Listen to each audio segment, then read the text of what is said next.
Você adiciona seu professor no Facebook e no Instagram? Não. Não, nunca. Eu adiciono. Sim.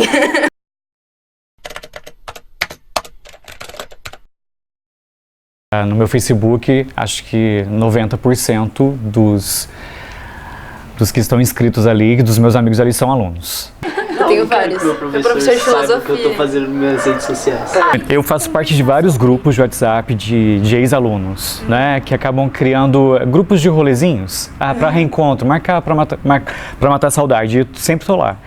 E nunca vi isso como um empecilho, assim, como obstáculo. Eu e meus amigos, a gente tem um grupo e a gente conversa com professores de assuntos normais, sem ser da escola. Tenho meus alunos em Facebook, né? Facebook, né? Instagram, Facebook, e o relacionamento, assim, sempre é uma mensagem, de repente é uma situação que acontece, né? E a gente sempre está ali dando os parabéns, né? Nada assim, não me aprofundo em termos de intimidade. Eu acho que tudo depende muito do professor e da pessoa. Tipo, se é um professor muito chato, eu não vou adicionar, porque se eu não gosto da pessoa... Depende da intimidade, independente da pessoa. Nas redes sociais, eu tomo um certo cuidado para curtir e compartilhar aquilo que os meus alunos publicam. Cuidados do tipo, fotos, por exemplo. Se há ali uma semi-nudez, por exemplo, eu tento não curtir, né? Porque há uma sacralidade ali entre professor e aluno, e essa intimidade eu acho que a gente tem que evitar. Depende do que eu vou postar, né? Porque na sala de aula, querendo ou não, eu sou a professora. Lá fora eu não sou. Lá fora eu sou a Tatiane. Mas na sala eu sou a professora. Então depende do que eu posto. Aí eu tenho que me policiar perante a isso. Mas não tem problema eu tê-los lá.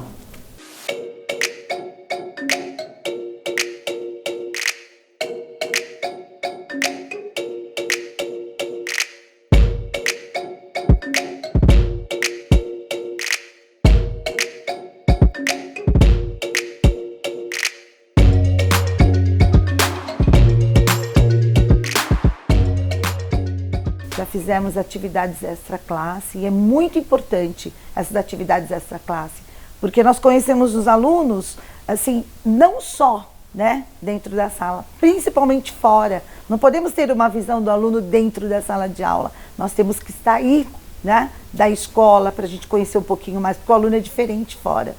Então eu chamo, vou para a pizzaria com eles, é um momento também em que a gente tira um pouquinho o avental de professor e pode ser mais livre com eles, né? E eles também, então isso é muito legal. Cinema, teatro, então tudo que eu posso promover assim, de cultura e de muita comilança também, porque acho que alimento agrega, alimento comunga, eu acho que o alimento une pessoas. Depois a gente sai em aniversário, às vezes de férias, dá uma volta, vai tomar um sorvete, vai conversar. E é super natural, assim. Tanto que os alunos atuais dela não me conhecem, mas os alunos da época que eu estudava achavam super estranho ver as duas andando no shopping. E a gente achava, tipo, normal, assim. Era estranho eles acharem estranho. Não pode confundir as relações, né? Na sala de aula, ela é o professor e a professora, né? Então ali ela vai exigir postura, ela vai exigir, não é verdade? Então é complexo, né? Essa intimidade. Então, se souber, né? Lá em casa ela é íntima, é amiga da família, e na sala de aula eu sou apenas aluno, tudo de bom, né? Agora, se confundir, aí fica mais perigoso. Meu professor de sociologia, a gente chegava para conversar com ele de qualquer assunto e ele percebia que alguma coisa estava acontecendo na sua vida e ele dava conselhos maravilhosos. Eu tô aqui todos os dias com eles e tem coisas que eles não contam para os pais, não contam para ninguém. Vão contar para quem?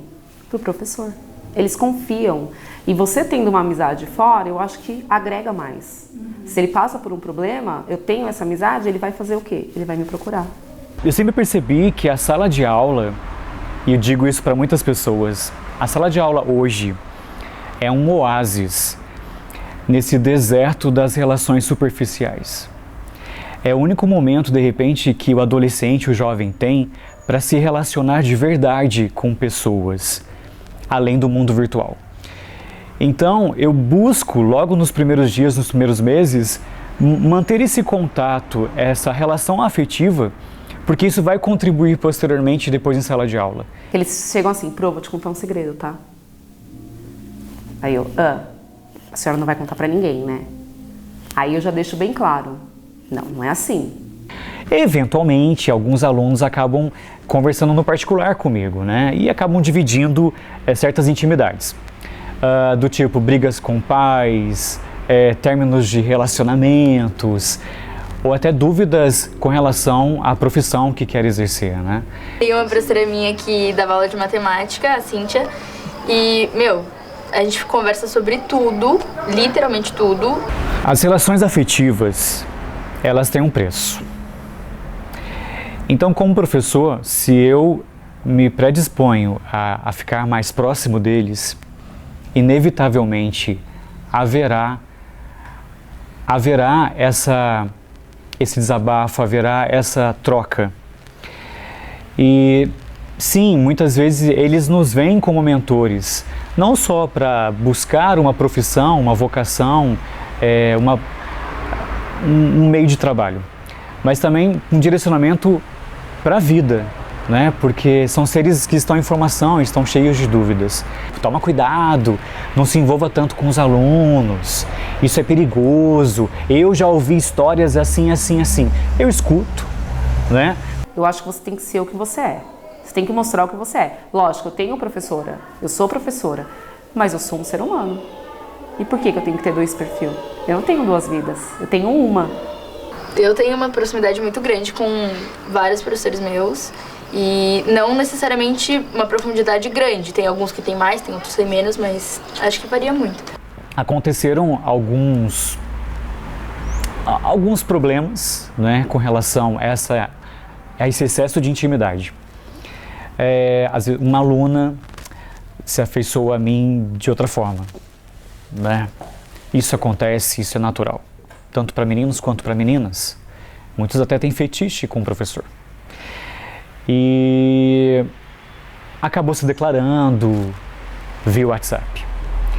E aí, diante disso, eu tinha 2 escolhas, mas a escolha mais prudente, porque eu acredito muito na minha profissão, eu gosto do que eu faço, eu procurei dizer a ela, não via WhatsApp, mas pessoalmente. Sou seu professor e o máximo que pode acontecer é uma amizade e nada mais além disso. Então, que isso fique bem claro. Se você se confundiu de repente com algum gesto ou com alguma palavra, às vezes a pessoa está carente e você dá toda a atenção que ela precisa naquele instante. Então, acho que o grande segredo, a chave é essa transparência, você ser verdadeiro. E eu acho que isso torna até a relação mais saudável, mais produtiva e mais rica.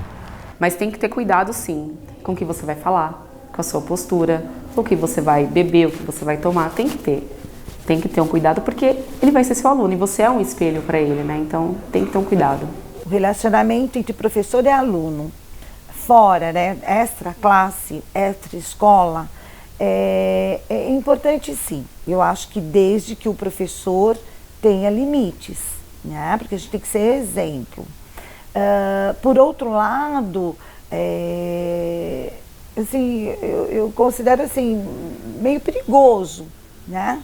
Porque a gente não pode confundir, né? Um professor, ele já tem uma certa experiência, né?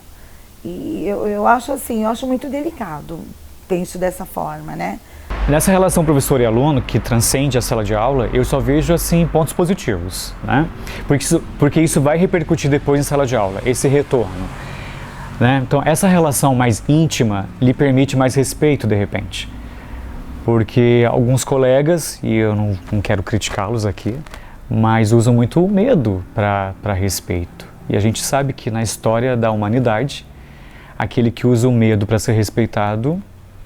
Então, quando a gente retorna depois de uma pizzaria para a sala de aula, tudo flui com mais naturalidade, eles te respeitam mais. Quando você precisa chamar a atenção, né, por algum motivo, eles te escutam mais. Então, eu acho que essa humanização do trato do professor com o aluno só traz benefícios